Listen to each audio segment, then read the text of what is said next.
उसके अंदर इसके कुछ फॉर्मूलाज कंसिडर करते हैं। जैसे फर्स्ट कुछ fundamental integration of x raise to the power n equals to, इसका भी इंटीग्रेशन x के रेस्पेक्ट में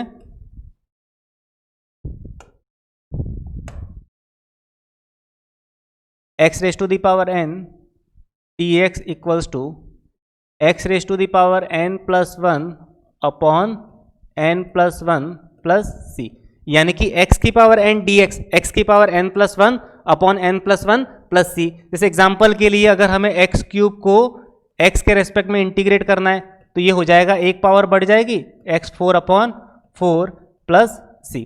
इस तरीके से इंटीग्रेशन, यानी कि इसके अंदर क्या होता है, एक पावर बढ़ जाती है और वो की वो चीज़ हम क्या करते हैं, अपॉन में कंसिडर करते हैं। सेम अगर सेकेंड प्रॉपर्टी अगर हम कंसिडर करें integration of e raise to the power x dx, तो e raise to the power x function का डिफरेंशिएशन भी e raise to the power x ही रहा करता है, और अगर e raise to the power x को अगर x के रेस्पेक्ट में इंटीग्रेट भी करोगे तो वही भी सेम ही रहने वाला है, e raise to the power x plus c। इस तरीके से e raise to the power x plus c integration constant हम लगा दिया करते हैं इसके अंदर। फिर नेक्स्ट अगर हम कंसिडर करें थर्ड प्रॉपर्टी, इसके अंदर a raise to the power x dx, तो a raise to the power x exponential function, इसका x के रेस्पेक्ट में अगर इंटीग्रेशन करना है तो अब ये होने वाला है a raise to the power x upon ln a, a raise to the power x upon ln a plus c।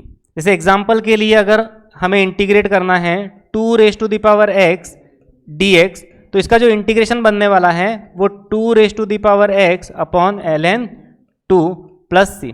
इस तरीके से इसका इंटीग्रेशन होने वाला है। इसी तरीके से अगर हम कंसिडर करें 1 अपॉन x, थर्ड फोर्थ जो फॉर्मूला है 1 अपॉन x को इंटीग्रेट करना है तो 1 upon x dx equals to क्या मिलने वाला है, log of mod x plus c, यानी कि 1 log x का जो डिफरेंशिएशन रहा करता है वो 1 अपॉन x रहा करता है, तो इसका मतलब 1 अपॉन x का अगर आज हम इंटीग्रेशन करेंगे तो वो कुछ क्वांटिटी log x जैसा कुछ बनने वाला है। इसी तरीके से फिफ्थ अगर हम कंसिडर करें कि इंटीग्रेशन ऑफ dx का इंटीग्रेशन x प्लस c, यानी कि इसके कांस्टेंट में dx के कोफिशिएंट में कितना लिखा हुआ, 1 लिखा हुआ है, तो 1 को अगर इंटीग्रेट करेंगे x के रेस्पेक्ट में तो वो कुछ x प्लस c जैसा बनने वाला है, क्योंकि देखो x जो फंक्शन है इसका डिफरेंशिएशन x के रेस्पेक्ट में 1 होता है, तो 1 का dx के रेस्पेक्ट में जो इंटीग्रेशन बनने वाला है वो कुछ इसी तरीके से x प्लस c जैसा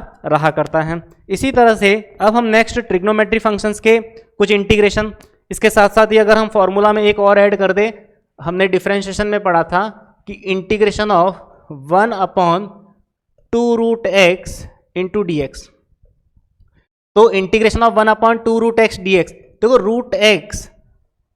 रूट x का डिफरेंशिएशन रहा करता है 1 अपॉन 2 रूट x, तो 1 अपॉन 2 रूट x dx का जो इंटीग्रेशन आज होने वाला है वो रूट x प्लस c जैसा कुछ रहने वाला है। तो ये कुछ फॉर्मूलाज है जिसको हमें क्या करना है, याद करना है। ये सारे के सारे जो है स्टैंडर्ड रिजल्ट है जो एल्जेब्रिक फंक्शन की फॉर्म में, यानी कि x की फॉर्म में सबसे पहले x की पावर n, e की पावर x, a की पावर x, फिर 1 अपॉन x, फिर हमने क्या कर दिया है, कांस्टेंट का x के रेस्पेक्ट में क्या किया है, इंटीग्रेशन किया है।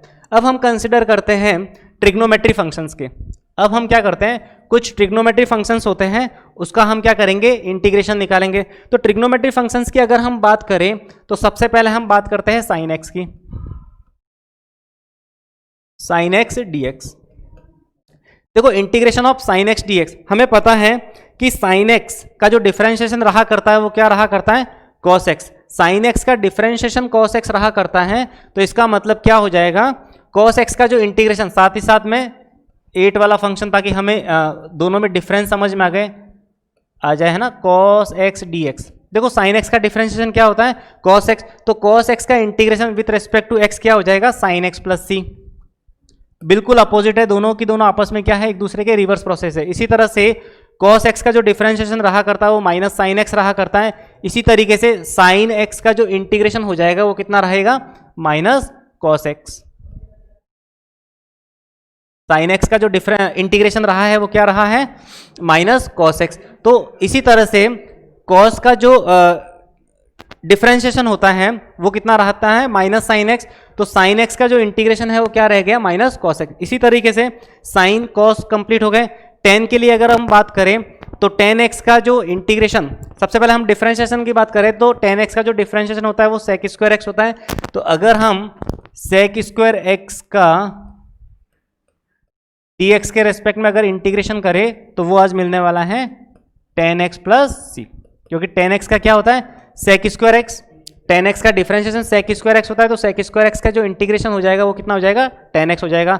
sin cos tan, cot के लिए अगर हम बात करें तो cot x का जो डिफरेंशिएशन रहा करता है वो कुछ माइनस cosec स्क्वायर x रहा करता है, तो cosec स्क्वायर x का जो इंटीग्रेशन हो जाएगा cosec इनवर्स है ना, cos x की अगर हम बात करें cosec x की, तो cosec x के लिए cosec x dx, cosec square x dx, तो cot x का जो डिफरेंशिएशन होता है वो माइनस cosec स्क्वायर x रहा करता है, तो cosec स्क्वायर x का जो इंटीग्रेशन रहेगा वो कितना रह जाएगा माइनस cot x प्लस सी, cosec स्क्वायर x का जो इंटीग्रेशन हो गया वो माइनस cot x प्लस सी। तो इसी तरह से cot, फिर sec की अगर हम बात करें तो sec x का जो डिफरेंशिएशन होता है वो कितना होता है sec x tan x, तो इसका मतलब 11 number sec x tan x dx, अगर sec x tan x का अगर हम इंटीग्रेशन करेंगे आज तो ये वाली जो क्वांटिटी मिलने वाली है वो होगी sec x प्लस सी, यानी कि sec x प्लस सी। sec x का जो डिफरेंशिएशन होता है वो होता है sec x tan x, तो sec x tan x का जो इंटीग्रेशन हो गया वो कुछ sec x जैसा हो गया। फिर cosec x का होता है minus cosec x cot x, cosec x का जो डिफरेंशिएशन होता है वो होता है minus cosec x cot x, तो इसका मतलब यहाँ पर हो गया 12 number cosec x cot x का cosec x cot x का जो इंटीग्रेशन होगा x के रेस्पेक्ट में वो कुछ मिलने वाला है माइनस cosec x प्लस सी। ठीक है, देखो cosec x का differentiation minus cosec x cot x रहा करता है, तो इसका मतलब क्या हो जाएगा कि cosec x cot x का जो इंटीग्रेशन हो जाएगा वो कुछ माइनस cosec x जैसा रहेगा, यानी कि cosec x cot x का जो इंटीग्रेशन x के रेस्पेक्ट में माइनस cosec x। तो यहाँ पर ये कुछ फॉर्मूलाज हमने कंसिडर किए, तो देखो साइन cos हमारे इस फॉर्मूले के अंदर tan मिस है, फिर cot, फिर sec और cosec, तो जो सारे के सारे जो तीनों फॉर्मूले हैं उसको हम क्या करेंगे सब्स्टिट्यूशन मेथड के अंदर पढ़ने वाले हैं कि उसके अंदर हम कुछ तरीके से उसके इंटीग्रेशन सबसे पहले हम फाइंड करेंगे, फिर हम क्या करेंगे उसको यूज में लेंगे। तो अभी जो डायरेक्ट फॉर्मूले है 12, इसको हमें क्या करना है क्वेश्चन में डायरेक्ट अप्लाई करना है। नेक्स्ट हम कुछ इनवर्स फंक्शन के फॉर्मूला भी पढ़ा करते हैं ना। 12 अभी 12 हो गए, अब 13 से हम स्टार्ट करते हैं। 13 जो फॉर्मूला है integration of 1 upon root of 1 minus x square into d x, integration of 1 upon root of 1 minus x square into d x, तो ये कुछ sine inverse x plus c जैसा रहा करता है। इसी तरीके से अगर 14th अगर मैं कंसिडर करूं तो integration of 1 upon root of 1 minus x square d x, देखो ये भी सेम, बस ओनली फॉर डिफरेंस इतना है कि यहाँ पर माइनस लगता है और ये हो जाएगा कॉस इनवर्स x, ये वाली जो वैल्यू है वो कॉस इनवर्स, ये हो गया अपना कॉस इनवर्स x प्लस सी, यानी कि जो साइन इनवर्स x का जो जैसे साइन इनवर्स x का अगर हम डिफरेंशिएशन की बात करें तो वो 1 upon root of 1 minus x square रहा करता है, तो इसी तरीके से integration of 1 upon root of 1 minus x square, यानी कि 1 upon root of 1 minus x square d x को अगर हम इंटीग्रेट करेंगे तो वो वाली जो क्वांटिटी है वो कुछ साइन इनवर्स x जैसा मिलने वाला, और इंडेफिनिट इंटीग्रेशन है तो इंटीग्रेशन कांस्टेंट प्लस सी तो हमेशा लगेगा ही।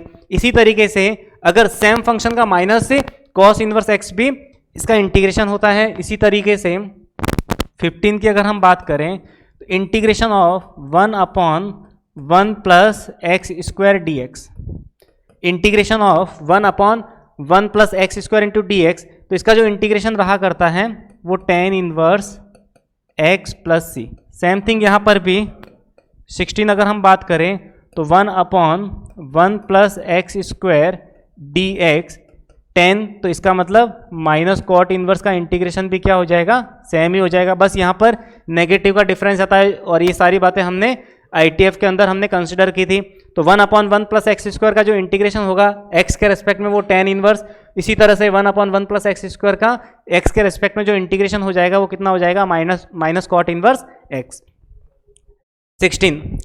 अब हम 17 की बात करें तो 17 के अंदर क्या होगा कि integration of 1 upon mod of x root of x square minus 1, इसका हम dx के रेस्पेक्ट में हम क्या करने वाले हैं, इंटीग्रेशन। तो इसका जो dx के रेस्पेक्ट में जो इंटीग्रेशन होने वाला है कि हमें पता है कि sec इनवर्स x का जो इंटीग्रेशन रहा करता है डिफरेंशिएशन, वो कुछ ऐसा रहा करता है 1/x root of x square minus 1। तो इसका मतलब क्या होगा कि अगर 1/मॉड्यूलस of x root of x square minus 1 इसको जब इंटीग्रेट करोगे तो ये वाली जो वैल्यू मिलने वाली है वो कुछ sec inverse x plus c जैसा कुछ रहने वाला है, sec इनवर्स x प्लस सी। इसी तरीके से लास्ट अपना जो 18 जो फॉर्मूला है वो है सेम वही modulus of x root of x square minus 1 with respect to dx। ये आज same cosec inverse x plus c जैसा रहने वाला है। बस दोनों में डिफरेंस इतना है कि ऊपर sec इनवर्स x और नीचे माइनस cosec इनवर्स x, और दोनों के अंदर जिस फंक्शन को इंटीग्रेट किया हुआ है वो सारे के सारे जो इंटीग्रेशन है वो सेम है। अब देखो इसके अंदर हमने 18 फॉर्मूले पढ़े। सबसे पहले हमने इनडेफिनेट इंटीग्रेशन का मीनिंग पढ़ा कि बेसिकली इनडेफिनेट इंटीग्रेशन होता क्या है। फिर हमने इसके अंदर डिस्कस किया कि डिफरेंट फॉर्मूलाज कि अगर कोई भी फंक्शन डायरेक्टली दे रखा है तो इसका इंटीग्रेशन कैसे किया जाता है। तो कुछ एक हमने स्टैंडर्ड रिजल्ट बना के रखे कि इस पैटर्न के अंदर अगर कोई भी फंक्शन कंसीडर होगा तो उसको हम डायरेक्टली क्या कर सकते हैं, इंटीग्रेट कर सकते हैं। अब इसके बिहाफ पे इसके कुछ टाइप्स भी होते हैं कि कुछ मेथड्स होते हैं, कुछ टेक्निक्स होती है कि हम किसी भी फंक्शन को इनडेफिनेटली कैसे सॉल्व करेंगे। तो इसके अंदर जो तरीका होता है सबसे फर्स्ट होता है कि डायरेक्टली किसी भी फंक्शन को हम कैसे इंटीग्रेट कर सकते हैं। तो अगर कोई फंक्शन दे रखा है तो हम डायरेक्टली का मतलब होता है कि डायरेक्ट हमें जो 18th जो रिजल्ट दे रखे हैं, जो फॉर्मूलाज दे रखे हैं, डायरेक्ट फॉर्मूलाज हम क्या कर सकते हैं, सब्सटीट्यूट करके उस फंक्शन को इंटीग्रेट किया जा सकता है। फिर सेकंड अगर हम बात करें इसके अंदर बाई पार्ट्स, प्रोडक्ट रूल भी होता है। बाई पार्ट्स के अंदर हम क्या करेंगे, u dot v product rule लगाएंगे जहां पर हम फंक्शन को यू डॉट वी के कॉन्सेप्ट से सॉल्व कर लेंगे। फिर थर्ड जो होता है वो होता है पार्शियल फ्रैक्शन। पार्शियल फ्रैक्शन के अंदर भी हम कुछ अलग तरीका यूज करेंगे, ठीक है। फिर लास्ट जो इसके अंदर कुछ इंटीग्रेशन के अंदर कुछ प्रोफाइल्स बना रखी है कि कुछ स्टैंडर्ड इस पैटर्न के जो भी क्वेश्चन होते हैं तो उसको सॉल्व करने का क्या तरीका होता है, तो वो सारी चीजें हम इसके अंदर डिस्कस करेंगे। जैसे कुछ एक क्वेश्चन हम इसके अंदर कंसिडर करते हैं, फॉर्मूला बेस में इसके अंदर जो क्वेश्चन कंसिडर करता हूं, सबसे पहले हम क्वेश्चन लेते हैं। माना कि क्वेश्चन है integration of x square minus 5x plus 4 divide by x square ले लेते हैं ना, इंटू dx। बहुत ही इजी एक फंक्शन लिया है मैंने, तो x square minus 5x plus 4 upon x square, इस फंक्शन को क्या करना है, इंटीग्रेट करना है। तो देखो इंटीग्रेशन करने के लिए सबसे पहले मैं क्या कर देता हूँ, इस एक्स स्क्वायर को हर एक फंक्शन के साथ क्या कर देता हूँ, अलग अलग सेपरेट करके इस फंक्शन को कंप्लीटली सेपरेट कर लेता हूँ मैं। तो सबसे पहले मैंने क्या किया है, इस एक्स स्क्वायर के साथ अगर मैं इसको सेपरेटली करूं तो एक्स स्क्वायर से एक्स स्क्वायर कैंसिल आउट हो जाएगा, यानी कि यहां पर जो फंक्शन बचेगा ओनली फॉर dx रहेगा। सेम सेकंड के साथ अगर मैं इसको कंसिडर करूं तो यहां पर -5 अपने आप में कांस्टेंट है, तो -5 को बाहर रख दिया, तो यहां पर जो वैल्यू मिली है वो मिली x upon x square into dx। फिर प्लस 4 को मैंने क्या कर दिया, कांस्टेंट है तो बाहर रख दिया, और अंदर जो वैल्यू मिली है वो कुछ ऐसी है 1 upon x square into dx, इस तरीके से, ठीक है। मैंने क्या कर दिया, अपॉन में जो फंक्शन था एक्स स्क्वायर उसको तीनों के साथ मैंने क्या कर दिया, सेपरेटली कर दिया, और इस इंटीग्रेशन को मैंने कंप्लीटली क्या कर दिया, बाई पार्ट्स, अलग अलग पार्ट्स में क्या कर दिया, इसको डिस्ट्रीब्यूट कर दिया। अब देखो dx का इंटीग्रेशन करना है तो ये बेसिकली क्या मिलेगा, x। देखो एक चीज समझना, अगर फंक्शन को इंटीग्रेट करना है और हमने क्या कर दिया, उसको अलग अलग पार्ट्स में डिस्ट्रीब्यूट कर दिया, तो देखो जरूरी नहीं है कि हर एक फंक्शन के साथ जो इंटीग्रेशन कांस्टेंट आए वो सब जगह तुम लगाते जाओ बीच में plus C.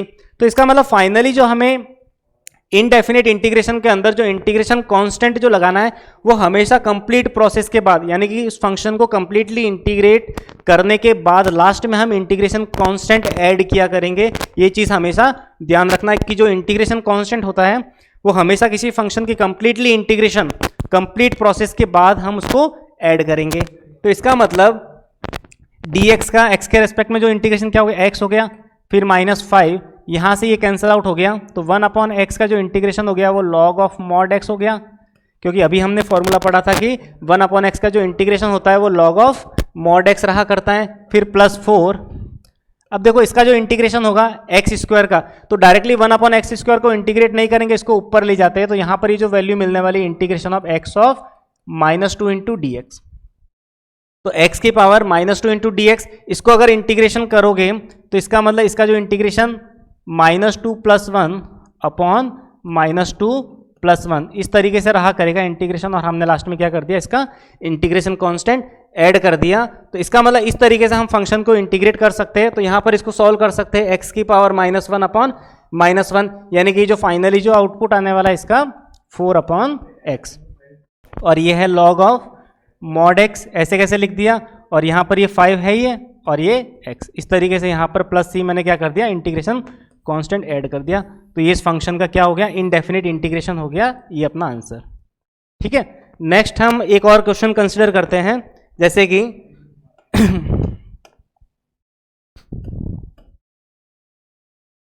Integration of 4 times of exponential function -1 into d x. अब इसका मतलब इसको इंटीग्रेट करना है, तो वही बात है, सबसे पहले कांस्टेंट को क्या कर दो, बाहर ले आओ, और मैंने क्या कर दिया, अलग अलग इस फंक्शन को डिस्ट्रीब्यूट कर दिया। तो इसका मतलब 4e⁻x dx माइनस ये हो जाएगा dx। मैंने क्या कर दिया, पहले वाले फंक्शन को इसके साथ सेपरेट कर दिया, तो 4e⁻x इंटू डी एक्स, तो 4 बाहर आ गया, e⁻x dx माइनस इसको dx ऐसे कैसे लिख दिया, तो 4e⁻x, तो e⁻x ही होता है, इसका डिफरेंशिएशन इंटीग्रेशन एक ही बात है दोनों। तो इसका मतलब dx का इंटीग्रेशन कुछ ऐसा रहने वाला x, और लास्ट में मैंने क्या कर दिया, इंटीग्रेशन कांस्टेंट ऐड कर दिया, मतलब इस तरीके से 4e⁻x माइनस x + c, इस तरह से हमने क्या कर दिया, फंक्शन को इंटीग्रेट कर दिया। तो इस तरीके से हम क्या कर सकते हैं, इसको यूज में ले सकते हैं। इसी तरीके से अगर हम नेक्स्ट एक फंक्शन कंसिडर करें, जैसे sec²x, इंटीग्रेशन ऑफ tan² की अगर हम बात करें, integration of tan² x dx। अब देखो हमें पता है कि tan² x का तो इंटीग्रेशन हमारे जो फॉर्मूला लिस्ट में tan² x तो कभी आता ही नहीं है, तो tan² x का जो इंटीग्रेशन कैसे होगा, तो सबसे पहले हमें पता है कि tan² x ट्रिग्नोमेट्री की आइडेंटिटी से अगर tan² x को अगर हम sec² x की फॉर्म में रिप्रेजेंट करें, तो sec² x का इंटीग्रेशन हमारे पास अवेलेबल रहता है। तो इसका मतलब इसको मैं देखो 1 + tan² x = sec² x रहा करता है, तो इसका मतलब क्या हो जाएगा, इसको हम लिख सकते हैं sec² x - 1 into d x. तो इसका मतलब इसको इंटीग्रेट कर सकते हैं, sec² x dx और माइनस इसको मैंने अलग कर दिया, क्या कर दिया, dx। अब sec² x का जो इंटीग्रेशन रहा करता है, sec² x का जो इंटीग्रेशन रहा करता है वो कितना हो जाएगा, tan x, और ये हो जाएगा -x + c। इस तरह से हमने क्या कर दिया, इस फंक्शन को इंटीग्रेट कर दिया। तो ये बेसिकली जो इंटीग्रेशन के जो फंडे थे, हमने क्या कर दिया, डायरेक्टली फॉर्मूला से अप्रोच किए कि डायरेक्ट हम फॉर्मूला कैसे सब्स्टिट्यूट कर सकते हैं ऐसे इंटीग्रेशन में। अब चलो एक और हम क्वेश्चन कंसिडर करते हैं, जैसे कि मैंने क्वेश्चन लिया है, नेक्स्ट एक और क्वेश्चन लेते हैं, जैसे कि 2 - 3 sin x। एक और क्वेश्चन हम कंसिडर करते हैं, 2 - 3 sin x, 2 - 3 sin x upon cos² x, हमने कंसिडर कर दिया cos² x into d x.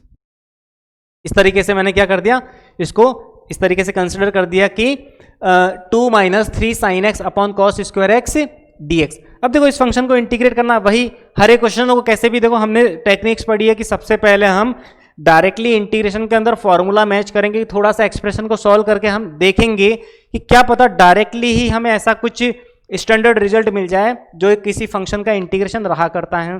तो मैंने क्या कर दिया, इसको सेपरेट कर दिया, वही 2/cos² x dx माइनस 3 बाहर ले लिया मैंने, कांस्टेंट है, इसके साथ इसको सेपरेट किया, तो sin x अपॉन ऐसा कुछ मिला, sin x upon cos² x into d x. अब देखो यहाँ पे ये मिल गया अपना 2 कांस्टेंट बाहर है, और 1/cos² x क्या मिल गया, sec² x dx, और माइनस 3 यहाँ पर मिल गया, sin/cos क्या हो गया, tan x, और देखो इस cos² x को मैं अलग अलग कर लूँ, cos x into cos x, तो एक तो होगा sin/cos कितना हो गया 10, और एक 1/cos बचा हुआ है जिसको हम लिख देंगे sec x dx। अब देखो sec square x, ten x का डिफरेंशिएशन क्या होता है, sec स्क्वायर एक्स। तो sec स्क्वायर एक्स का जो इंटीग्रेशन जो अभी हमने किया था थोड़ी देर पहले, ये हो जाएगा 2 tan x माइनस 3। देखो tan x sec x ये क्या हो जाता है, sec x प्लस सी।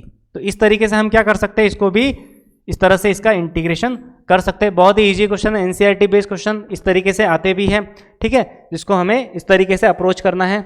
नेक्स्ट हम एक क्वेश्चन कंसिडर करते हैं, जैसे कि इंटीग्रेशन ऑफ, बहुत ही अच्छा क्वेश्चन है, जैसे integration of sec square x upon cosec square x into d x.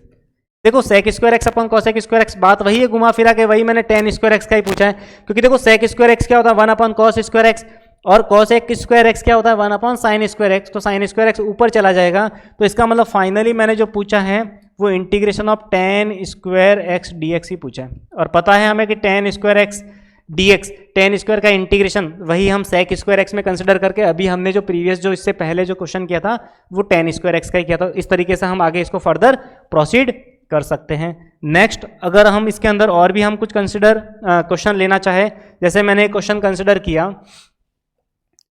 Integration of cos 2x minus cos 2 alpha upon cos x minus cos alpha. देखो JEE में आया हुआ क्वेश्चन है, बहुत ही अच्छा क्वेश्चन है कि cos 2x minus cos 2 alpha upon cos x minus cos alpha. तो देखो इस क्वेश्चन को करने के लिए सबसे पहले तो हम क्या करते हैं, देखो ऊपर 2 थीटा लिखा हुआ है, यानी कि यहां पर जो वैल्यू लिखी हुई है वो 2x और 2 अल्फा जैसा कुछ लिखा हुआ है, और अपॉन में x और अल्फा जैसा कुछ लिखा हुआ है। तो इसको कन्वर्ट करने के लिए सबसे पहले हम क्या करते हैं कि इसके अंदर इस वाले फंक्शन के और इस वाले फंक्शन के थीटा को थोड़ी देर के लिए क्या कर देते हैं, सेम बना लेते हैं।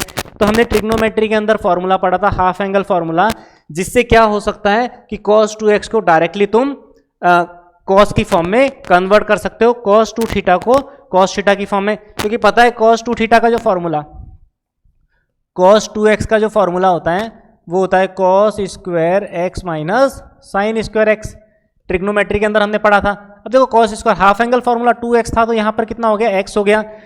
अब देखो cos square x minus sine square x, इस साइन स्क्वायर x को भी मैंने क्या कर दिया 1 माइनस cos स्क्वायर x लिख दिया, यानी कि 2 cos स्क्वायर x माइनस 1 इसको लिख सकते हैं।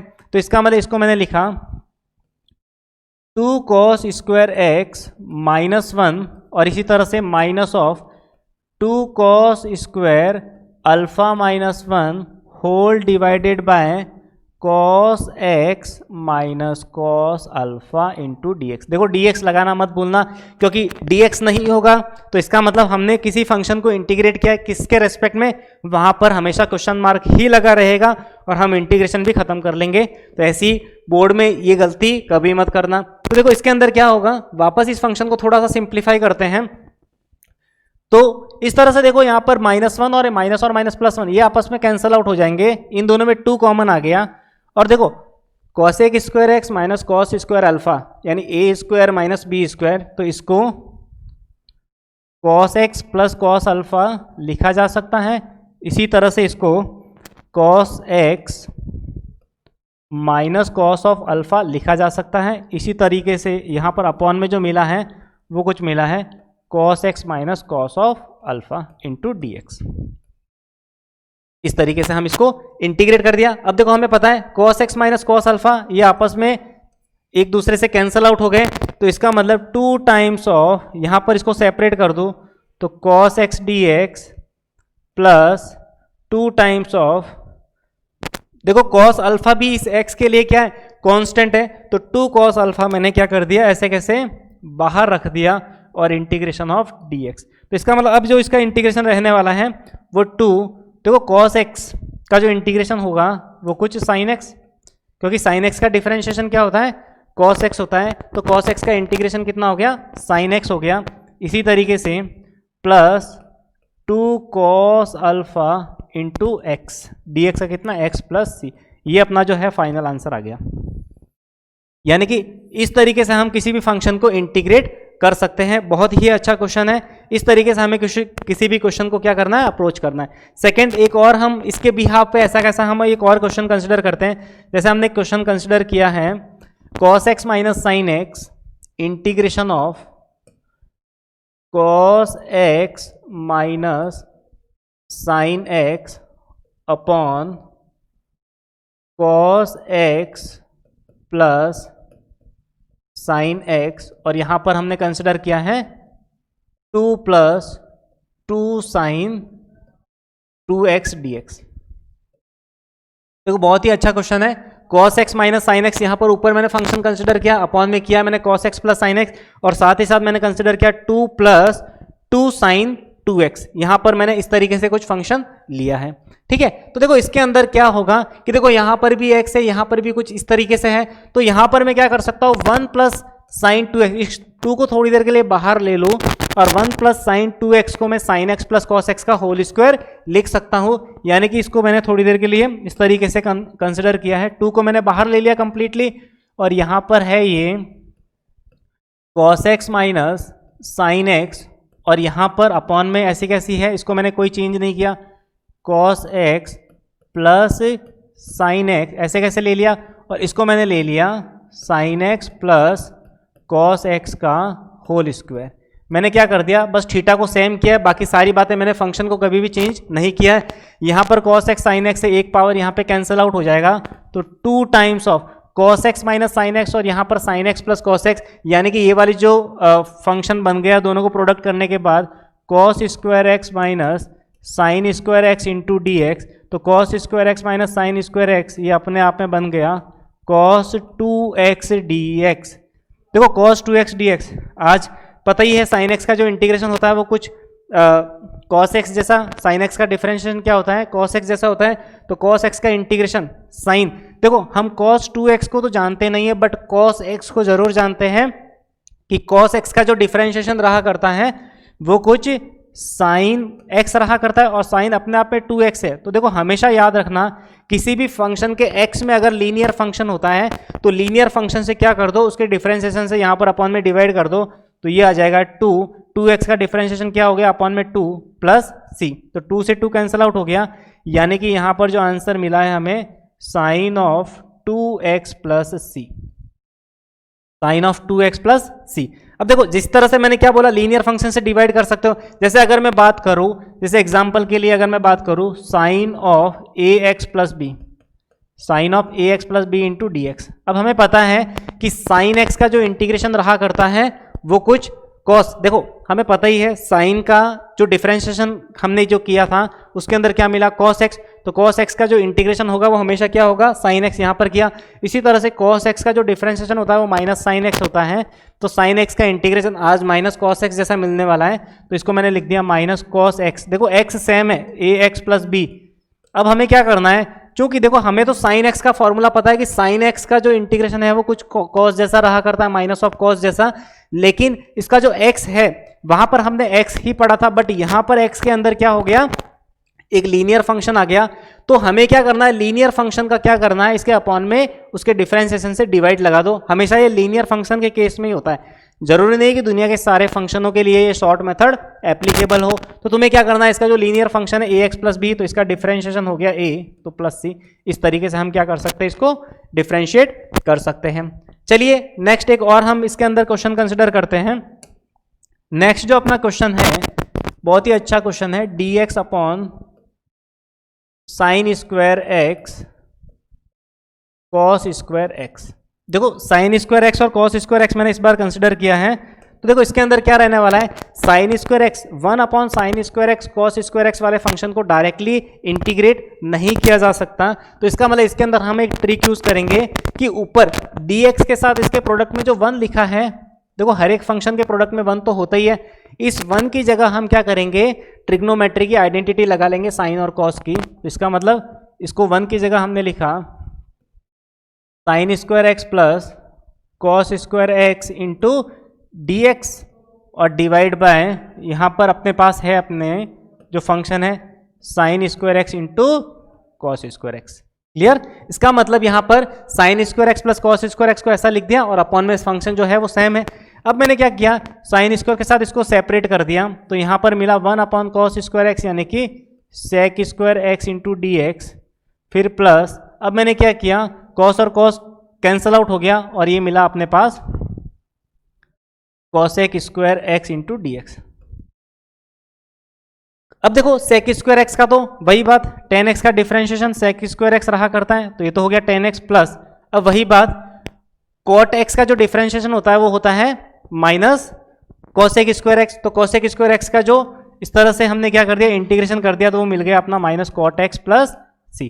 तो इस तरह से हम क्या कर सकते हैं, इस फंक्शन को इंटीग्रेट किया जा सकता है tan x प्लस ब्रैकेट के अंदर माइनस cot x प्लस सी। इस तरीके से हम क्या कर सकते हैं, इस फंक्शन को इंटीग्रेट कर सकते हैं। तो इसके साथ और भी हम क्वेश्चन कुछ कंसिडर करेंगे, जैसे कि यहाँ पर हो गया,